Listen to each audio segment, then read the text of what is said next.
In-game coaching will become more important than ever as we move forward in this new era of college football, and have the Auburn Tigers pivoted their recruiting strategy for the 2026 high school class.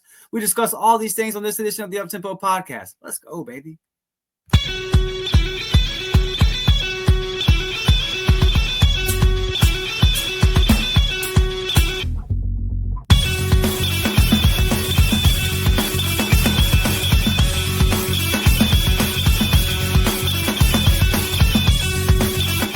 Yes, sir. What's up, guys? Welcome to the Uptempo Podcast. As always, I'm your host, Dustin Smith, and I'm recording this on July 26th. We are 5 Saturdays out from the start of college football. Auburn kicking off on a Friday night in Waco. It's bound to be crazy. I miss the madness. One more month, guys. We're getting it through it together. I thank you guys that wrote it out with us all summer. I love y'all. Y'all are the best. Before we get started, man, smash that thumbs up button, sub to the channel. Follow us on audio. Go ahead and leave a 5-star review. Sign up for the notifications so you can get the instant update on when the new podcast drops. I would appreciate that greatly. It helps the show out a ton. But, man, let's talk some college football. Let's get into it. So, as you guys know, I was in Atlanta last week, or maybe 2 weeks ago at this point. Yeah, getting on 2 weeks for SEC Media Days.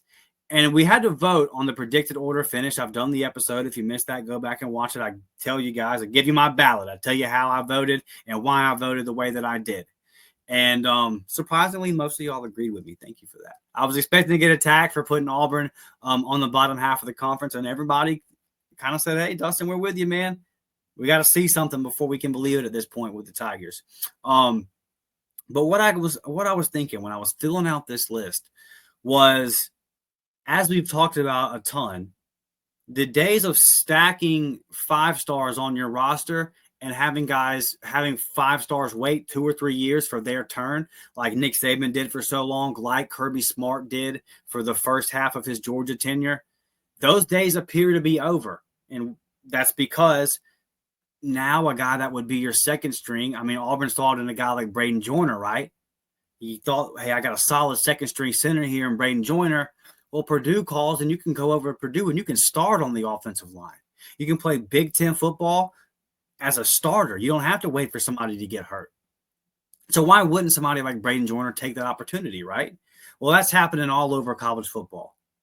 And really, Auburn's done a better job than most at retaining its guys. There's some like lateral movements, just some straight up poaching, a guy that's at a big program goes to another big program just because the other big program offered him a bigger paycheck.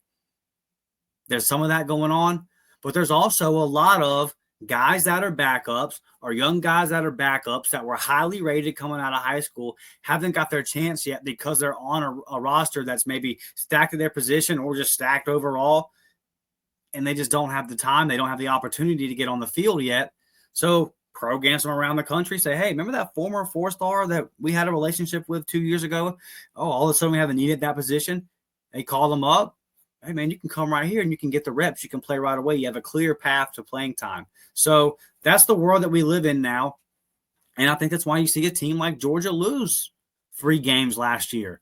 And it's still a small sample size. We'll see as college football continues in this new era of NIL and transfer portal as our data gets bigger, right?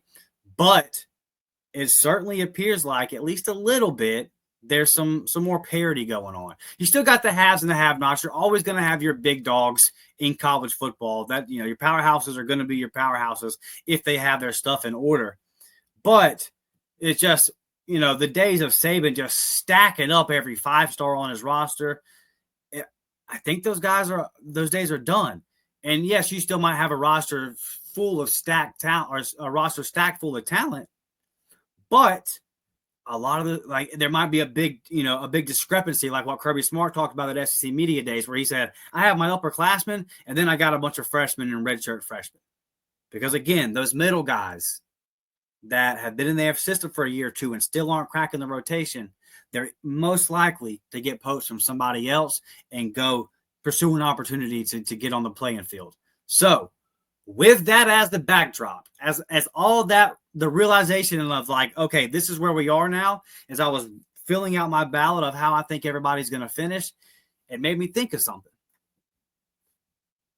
If that's the case, which I wholeheartedly believe that it is, then in-game coaching, which again has always mattered, but it's going to matter more than it ever has before. Because Saban's the GOAT, but Saban made in-game mistakes. He would tell you that. Kirby's the best coach in college football right now. He makes in-game mistakes. Bill Belichick, the greatest NFL coach of all time, mistakes. No one's perfect. They make mistakes in-game. I mean, don't you think Nick Saban regrets his decisions at the end of the game of the kick six? I'm sure if he could run it back, he would do it differently.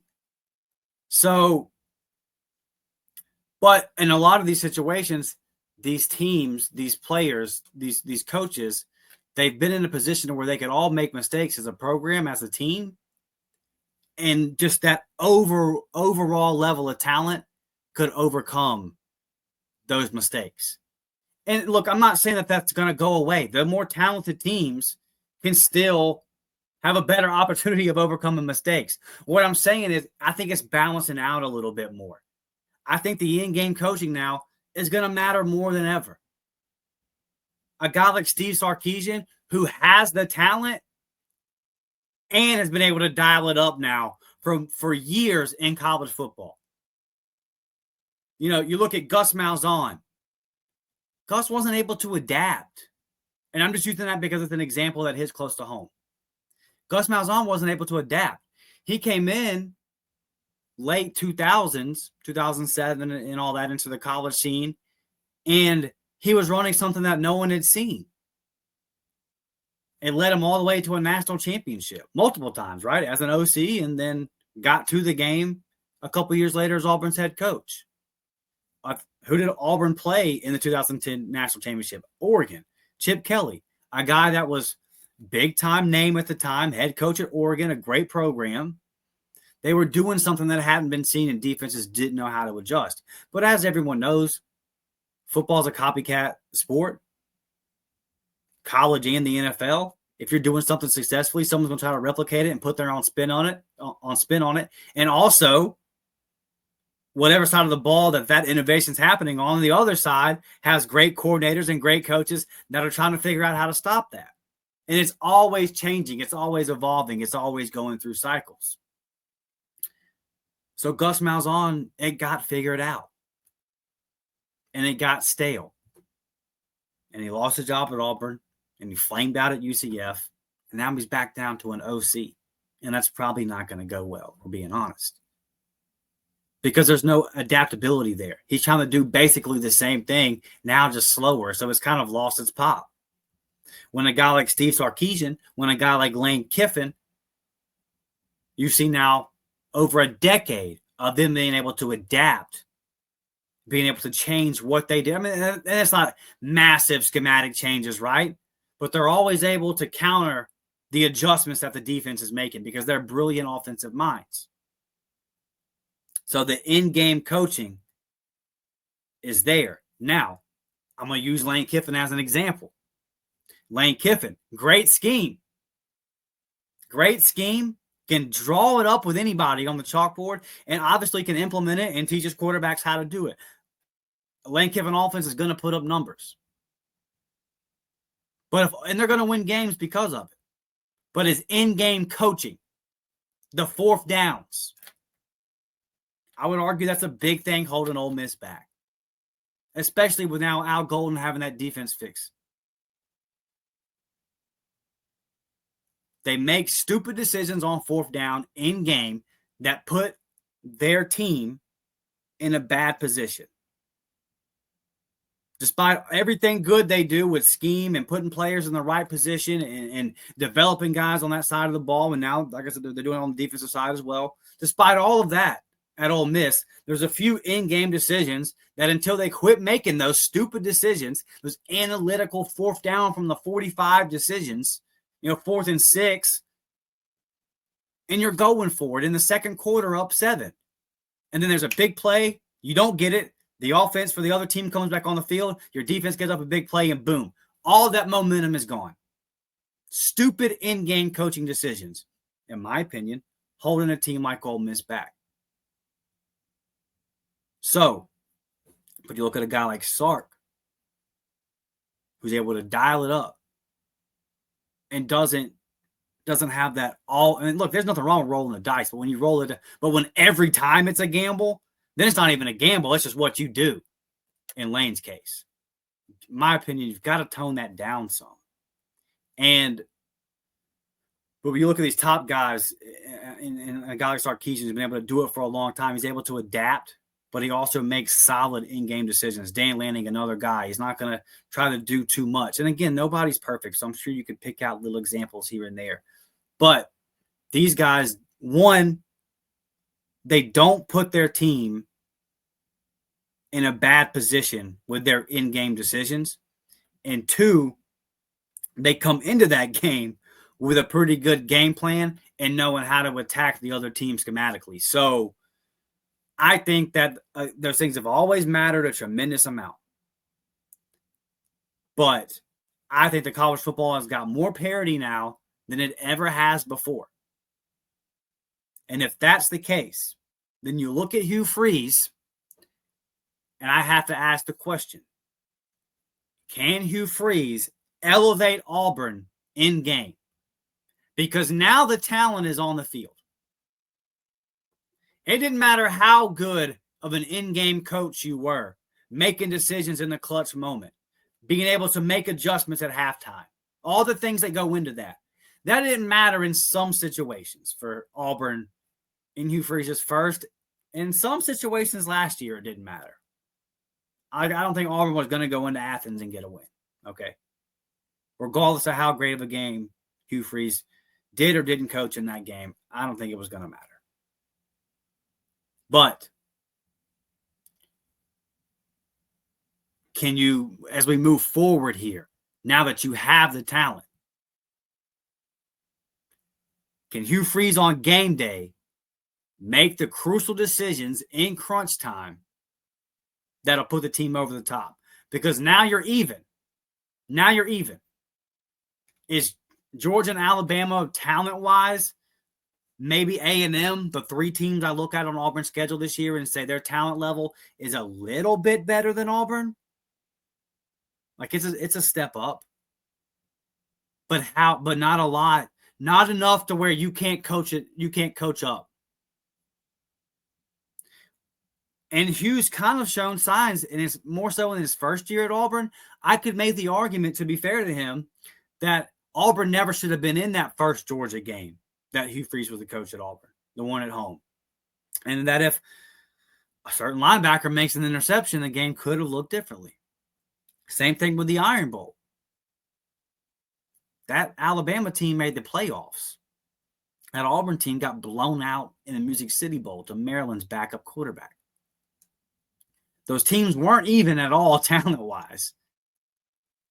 But up until the final 3 or 4 minutes, Hugh Freeze had coached Auburn into the position to be in that ball game. But then some crucial mistakes were made. The wrong person was put out there on punt return. A punch dropped. And then it just kind of went downhill from there. A couple more mistakes. You can, whether you agree with the decision to rush 3 or not on the final play, and I know that was technically the defensive side of the ball, but Hugh Freeze, here's a play call coming through. He could have said, hey, Ron Roberts, you got rushed more than 3, my dude. So Hugh's had examples. There's been some examples of him being close at Auburn. But there's also examples of him doing the opposite. And we all know those. A couple of them the first year, like what happened versus New Mexico State there. Not only was your in-game coaching not up to par, but whatever you did all week wasn't ready for New Mexico State. You just got out-coached from the get-go. They had a game plan. They knew what they were going to do, and they came in and just smacked Auburn. Auburn never looked ready. And then you go back to last year, and you really look at those decisions. Even in some games Auburn won, you're like, man, you just put your team in a bad position with your in-game coaching decisions. Now, I think Hugh Freeze has it in him. I think that what we've seen at Auburn so far is not solely Hugh Freeze as a head coach. Does he have it in him? Obviously, he has it in him because we've seen it. But I think he's better than what he's shown in game over his first 2 years at Auburn. I'm hoping it's not a Gus Malzahn situation where you had a system, it got figured out, and if we get in the football game and the defense has got that figured out and they've got it pegged, you don't have a pivot. You don't have another arrow to fire off. I hope we're not there. We're going to get that answer with Hugh Freeze this year. That question will be answered one way or the other. But for Auburn, for Hugh Freeze this year, and for just college football in general moving forward, I really feel like more so than ever. Let's talk about this. Auburn added 2 off the field staffers, right? The GM types. And the discussion has been had that that's the direction that college football is going because it's almost a year-over-year turnover. Even in the NFL, there's not this much turnover because you have multi-year contracts signed. In college football right now, hey, dude, every semester you got to renegotiate or at least get figured out. Are you good, bud? Are you happy? It's a constant cycle. It's a complete mess, and I hate it. I think it's really, really unhealthy for the long-term, purity and health of the sport.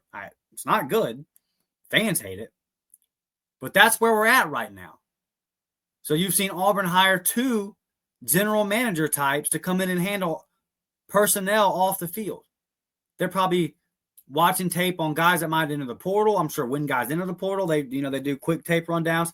They're spending all their time going through tape, trying to figure out how to build a roster moving forward, preparing for different scenarios. If this guy leaves, what do we do here? If we get thin in this room, what happens here? It's very much operating like an NFL system now. So the argument that I'm here to make with all those things being the backdrop is that, man, just go out there and coach. Like Hugh Freeze's strength is always going to be recruiting, and it's always going to matter. But what I'm saying now is I think the path moving forward, get you a couple guys on staff that can recruit, a couple. Make sure your money's right. Make sure you got enough, your NIL situation is enough to be in the ballpark. And then get you some guys that can coach football, man. Get you some guys that can dial it up. Because, and I just thought about this, if everything is, we keep talking about how college football is going the way of the NFL and all these different aspects, right? Well, you don't bring people to be a head coach in the NFL because they're good at relationships, because they're good recruiters, because that's not a thing in the NFL, right? It will always be an aspect of college football, but it matters less now than ever. Because college recruiting has become more transactional than ever. It's more so about the money than it ever was before. And again, that was an aspect before. The under-the-hand deals and all that kind of stuff. Keep it down home, cuz. One from my old school Auburn fans there. But listen, as we move forward, I think the scales are shifting. I think certain things are going to start mattering more than others. In the NFL, the 49ers got Shanahan as a head coach because the dude can draw it up. Because he can coach on Sundays. When the lights are on, Shanahan can call plays. He can scheme. He can make adjustments. McVay at the Rams. That's why I'm so damn fired up for our guy Jarquez. Because McVay's one of the best in-game coaches and play callers I've ever seen. He's next level, man. They're not asking him to recruit because it's not part of the sport. As it becomes less important in college football, and what do I mean by that? You still got to get the talent on the roster. So it's not that recruiting has become less important. It's that I believe the recruiting aspect from the head coach is become less important. So with that being the case, I'm here to tell you, what you do for those 3 hours on a Saturday are going to matter more than they ever have in college football. You've had these different archetypes. It's on the college football video game: recruiter, motivator, strategist, all this kind of stuff. I think as it continues to go in this direction, the best move is going to be to get the guy, the strategist. Get the X's and O's guy. Get the guy that can call plays and develop a game plan throughout the week. And then when it comes time on Saturday, he can execute that game plan on the call sheet. He can feel the game flow. He can adjust to what the defense is doing. Can't just be a one-trick pony stacking talent. Because no one's going to stack talent like they used to. You'll still stack talent, but it's going to look different. It's going to be what Kirby Smart talked about. For a lot of these teams that recruit at a high level, it's going to be the veterans that made it on the roster and stayed, and then the young kids that just came in. Because the days of the 4-star, top 250 player waiting till he's a junior to start to get his turn, those days are over. There will be exceptions, sure. Robert Woodyard, we see you. We love you, big dog. But he's the exception. He's not the rule anymore. So there's all these different side effects of the direction that college football is going. And I believe that this is going to be one of them. To where on Saturdays, when that ball is kicked off and the talent is a little bit more even, what the head coach does and his offensive and defensive coordinator, the actual football, the strategy. And I know there's someone that doesn't that's listening to this and doesn't understand the nuance of what I'm saying, and that's fine. So there's somebody going to type out in the comments, that's always been the case, man. I'm talking about how important it is. I think that a college football program could be successful in this era of college football by getting a couple of position coaches that are really good recruiters, and then having their NIL in order, and just having a head coach that's not a dickhead. Have a head coach that people want to go play for, because there's no sport, professional, high school, college, where if the coach is just a butthole, that the people are still going to want to play for him. Like that, there's some obvious, things that go into this. But just have you a coach that people want to go play for, that's a cool dude, that knows ball. What's the Campbell at Detroit? Dan Campbell at Detroit. Perfect example. Keeps his guys motivated, knows football, has great coordinators around him that can dial it up. The Rams, the 49ers. Get you some coordinators, man. And have you a head coach that can coach in the game. College football was going more to the direction of the NFL. So I see no reason why a college couldn't build itself that way. Have the money to be in the ballpark. Have a couple of guys on your staff that can recruit. Have a head coach that people want to go play for. But get you a head coach, man, that knows football, that can coach it during the game. So we'll see if Hugh Freeze is that guy, because Hugh Freeze has been a relationship, been a recruiter type guy. At Auburn, he has not shown us the ability to elevate the team during the game. Again, the two best examples of it still lost. Like still weren't able to get a dub in a close game at home. So we're going to find out this year. There can't be any more coaching down. Time to level up. Time to raise the bar, man. Time to coach the roster up.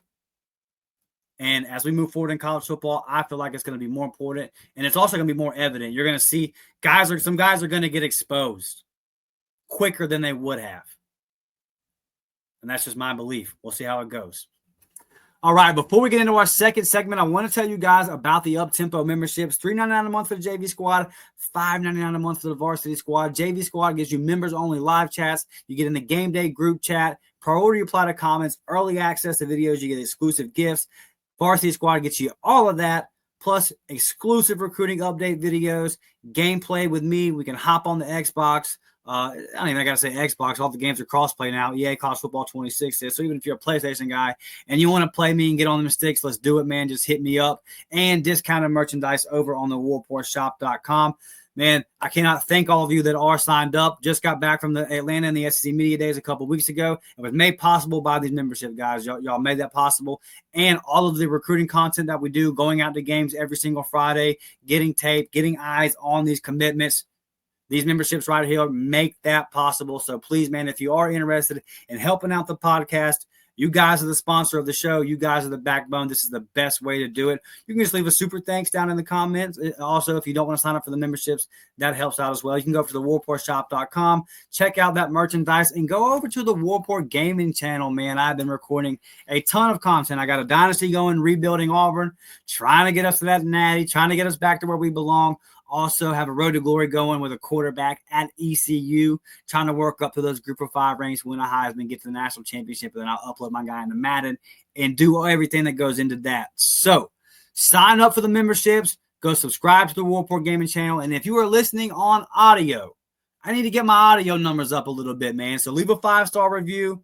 Go ahead and subscribe for the notifications over there. Even if you're watching this video and you don't listen on audio, just go ahead and do that.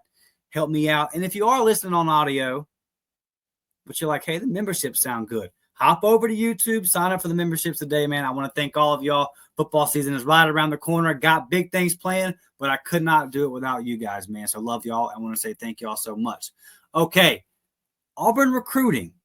Little bit of momentum, yes? No? Feels like it's back on the right track. Has Auburn pivoted? It's been a crazy week. I'm not going to lie to y'all. I had an episode recorded and ready about where Auburn was going in recruiting. And then an executive order got passed, and I had to kind of backtrack and make sure that I understood everything because it was changing. It was changing constantly. So to recap, at the beginning of the week, an announcement was made that now third-party collectives could be treated as a third-party NIL that wouldn't act against the cap. Basically just telling the collectives in the schools, do what you've been doing. You can just put money through your collective that won't count against your cap, and you'll be good. It's a legitimate business, they said.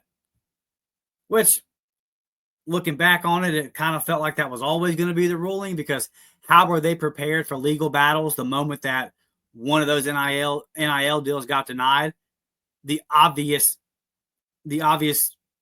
accusation, the obvious question from whatever party got denied would be, who are you to say that our collective is not a legitimate business? Who are you to say that what we had planned for this athlete through our collective isn't legit? Like, that was coming. They knew that was coming. It was discussed from the moment those rules were announced. So, beginning of the week, the news comes out. Hey, collectives are fair game. And Auburn, to their credit, kind of was prepared for all different options and didn't disband the collective. So, hey, on to victory. Good to go, baby. Fire back up how we've been operating the last couple of years. And then you started seeing names like Womack, the 5-star safety, and everything like that. Auburn picking up steam for those names. Then Donald Trump, the president, signs an executive order. And so I just had to take a step back and try to understand all this. And look, I haven't discussed this stuff a whole lot on the show because, quite frankly, I don't want to say I don't care, but like, I don't care. Okay? I want there to be rules. I want there to be structure. But like, getting in the weeds of it, man, and the back and forth of litigation and executive orders and house settlements and blah, blah, blah. It's like the Charlie Brown, that's all I hear. Wah, wah, wah, wah. It loses me, man. It loses me. I watch football because I love football. I like seeing 11 guys work together on the field to try to have a successful play, and a team of collective guys trying to, work towards a goal, win a damn football game, win a damn chip. And this whole offseason has been clouded with all this other talk, which is, it's necessary. It's necessary talk. And the people that are in charge of these things, They need to be figuring them out. And you don't ever figure things out without debate and discussion and back and forth. So like it's all necessary. The sport needs it. It just gets exhausting to me because I feel like we never should have been here. There should have been a lot more foresight from the NCAA 2 decades ago, and we wouldn't be in this boat. But that's a discussion for another time. Y'all know my thoughts on all of that, right? The important thing for Auburn is I just think that as we sit here today, Auburn, like John Cohen said at one of the ambush events a couple of weeks ago, Auburn is ready to do whatever it takes to win. And it appears to me that this recruiting momentum that Auburn is starting to gain back up is because of a pivot in the strategy. You know, it's been reported in multiple places that Auburn was very far off on some recruitments. I know about a recruitment in particular where Auburn got dropped off of a list that Auburn otherwise would have been on because the offer was so low. So, and we've all heard, a lot of these stories this summer. Feels like that's not the case anymore. Been widely reported that Jaquez Wilkes, money was opened up a little bit. And Auburn was always training for Jaquez Wilkes, but we've seen guys slow to pull the trigger and commit to Auburn in this 2026 class. Zaire, the 4-star offensive tackle, felt like he was slipping away from Auburn. Felt like it was becoming a Florida State lean, a Florida State-Alabama battle. Auburn kind of comes in. All of a sudden, hey, he's back headed towards Auburn's way. 5-star safety in Brian Womack, trending towards Auburn. Appears like Auburn's the favorite. Picking up some more steam for some guys in the 2027 class, some very highly rated guys in that 2027 class. Hearing about a flip possibly on the horizon for a big-time 4-star tight end that's currently committed to Texas A&M, I do believe. How do all these things come to be all of a sudden? Well, Auburn's decided to somewhat play the game that other teams are playing because these rules never felt enforceable. I talked about this in Atlanta. Guys, go back and watch that episode. I had just been walking around all day that day. It was either Monday or Tuesday. I believe it was Monday. I believe it was the day that Auburn didn't. I'm pretty sure it was Monday. But anyway, just listening to these coaches talk. Listen to them in the main room and kind of walked around, listen to them do their different interviews and talk to beat writers and reporters for other teams and other programs. No one felt like these cap rules would be enforceable. And the executive order doesn't change any of that. No one feels like it's going to be enforceable. Or that it's not only that it'll be enforceable, but like who's going to stop you from paying a kid through your collective, through some kind of shady, and I say shady, it just depends on what the rules turn out to be. It could change again tomorrow. But who's going to stop you from using some other entity and giving a kid what you want to give him? It just never seemed realistic. And I said it on here. I said the day that the powers that be in college football pointed Alabama and Georgia and say, you guys are wrong and Auburn is right, is the day that Gabriel comes back and blows the trumpet and we all get called home. It's going to be the last day on earth. Because that ain't never going to happen. The NCAA is never, or whoever's in charge of college football, is never going to come out and say, Alabama, you were wrong, and Auburn, you were right. Bama, stop what you're doing, and Auburn, you just keep right on ahead. You were in the right. That's never going to happen. And if you think it's going to happen, that's a level of bug I'll never be able to get to. Okay? That has not been my experience. Auburn had to fight tooth and nail to get the damn game at their home stadium. Auburn had to call off the series back in the day because they just wanted fair officiating. They wanted fair ticket prices or their fair portion of ticket sales. And I know I'm going way back 100 years, but listen, that ain't going to go down that way. If Georgia and Alabama and USC and all these teams are operating one way, operate that way because that's what's going to be allowed. And I don't blame John Cohen for doing what he did. I'm not here to speak on whether John Cohen was right or wrong because it's a very fluid situation that changes all the time. I don't blame him for taking the stance of we're going to follow the rules as we interpret them, especially if you're at Auburn.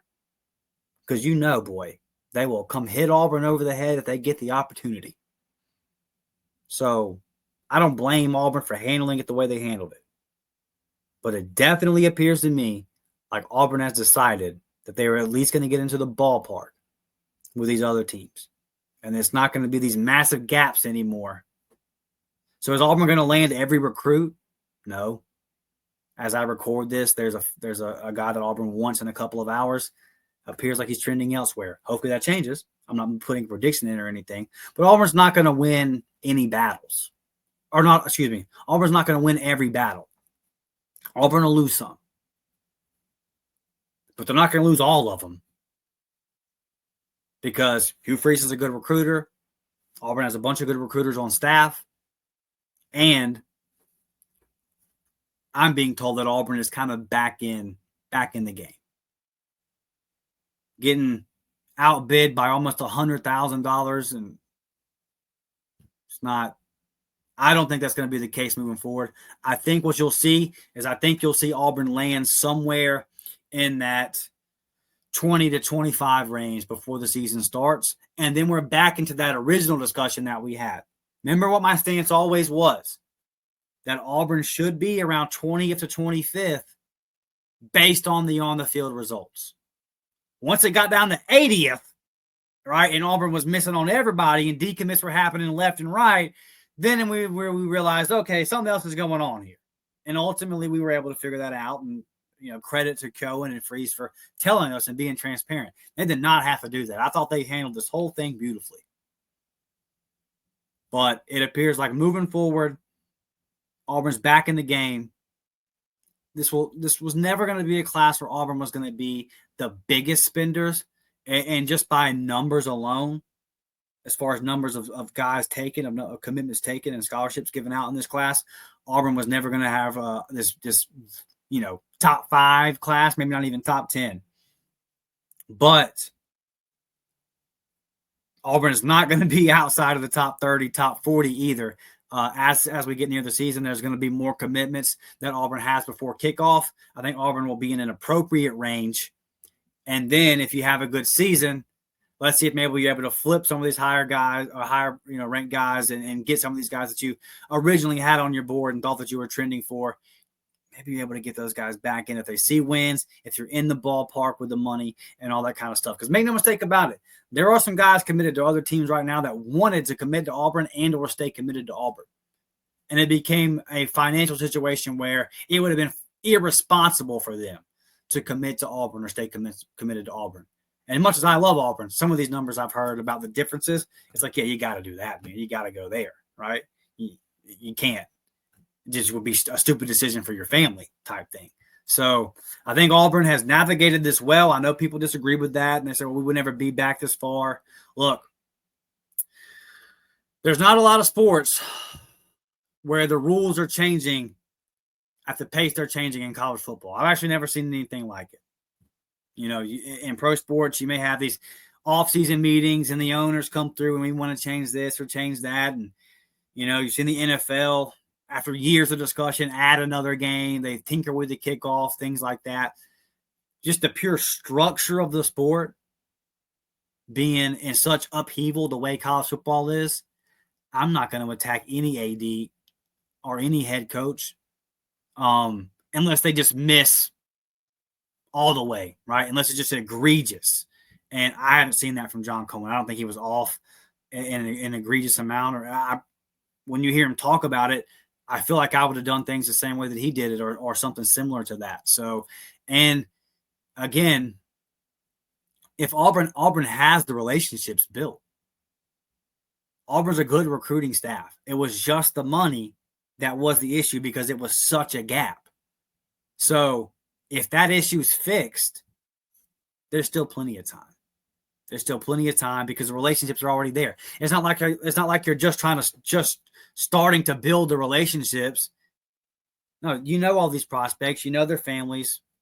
There was an issue there to why you weren't able to either get in the conversation or get them fully committed. I feel like I'm being told that those issues have been resolved. And I think that as these next 4 or 5 weeks play out, you're going to see Auburn land some big time commitments to kind of prove all that to be the case. So I think we're in for a fun month of August. Fall camp kicking off next week. And like I said, there'll be some fun commitments coming down the pipe. Boy, if we can land a 5-star safety, if we can land Womack, whew, that'd be big. That'd be big for Hugh. That'd be big for this class. And you know that we're going to come on here and do the film review and have a good time if that's the case. So that's going to wrap it up for this episode, man. Thank you guys for watching. Got more content dropping out later for you guys this week. Smash that thumbs up button. Share this out on social media. # level up. Tag me. The Twitter's right there at DMcShop28. Tagged at the War Report Podcast Network. No, tag the War Report. And if you're listening on audio, share it out on social media as well. Go ahead and share the link. So thank you guys for watching, man. I'll see you later in the week. It's Ward and Miguel. I'm out.